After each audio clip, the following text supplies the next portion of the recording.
Hey, it's Tom and Shelley from Jiminny, tech startup. We're here every week to talk about something we love, something we're going to try, and something we avoid in our business. This is episode number 5 this week. Look at you with the intro. Yeah, there we go, changing it up. Changing it up. Changing the room. We're in Tom's boy pad. Bachelor pad. No, not bachelor pad. We'll do a tour. We'll do a tour another day. Moving things around, keeping it fresh.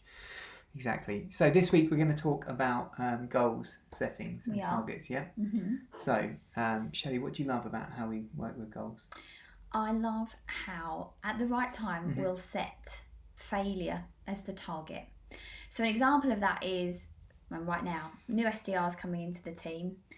Obviously, we want SDRs to book meetings, create opportunity for the sales execs. However,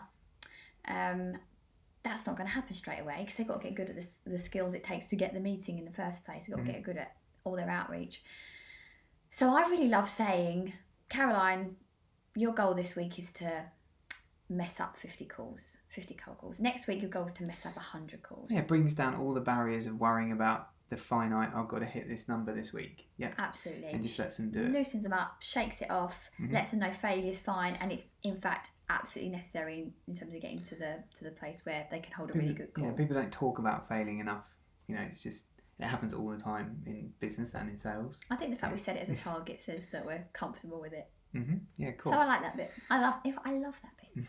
Okay, cool. So, what are we gonna try in the business?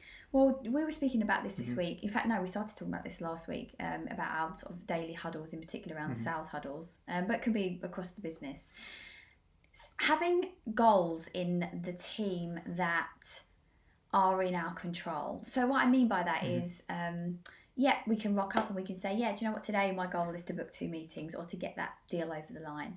But the fact is that is not 100% in the control of the sales rep. There are things outside of their control, and I don't like the idea that their identity, their feeling of success and failure is wrapped up in something that's not completely in their control. So what we're talking about is adding balance to that by them having goals that they are in control of. We're calling them sort of skill-based goals. You know, what do they bring in each week to the team where they're saying, we're talking about activity and results from a numbers perspective, but also my goal this week is I want to get really good at opening up the discovery call with a really good frame and agenda. I could be clearer at that. That's the skill I'm working on this week. That is in someone's control to be able to role play it, practice it, get on the phone and execute it. Well, there's a constant thing in business. It's always about the end result.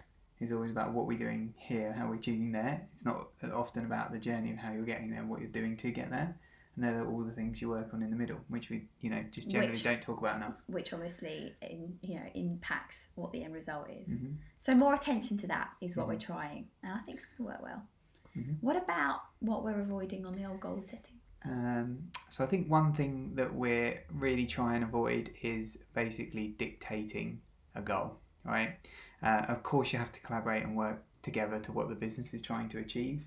That's just inevitable.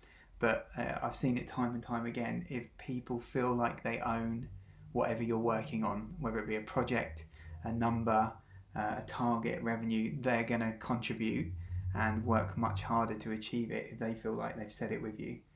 And that, if you just steamroll in and say, right, we're doing this, guys, and we've got to hit this, and they don't feel like they own it or they're in control of it, then, it's not going to be as effective. You guys are quite good at encouraging people to set their own targets in sales, aren't you? Yeah, exactly. To a certain extent, you've got to work through it together, but they've got to feel like they own it for sure. Big part self-determination. Good stuff. Cool. All right, thank you. That's our love, try, avoid for this week. Hopefully see you all again next week for episode 6. Like, share, comment. See you soon. Bye. Bye.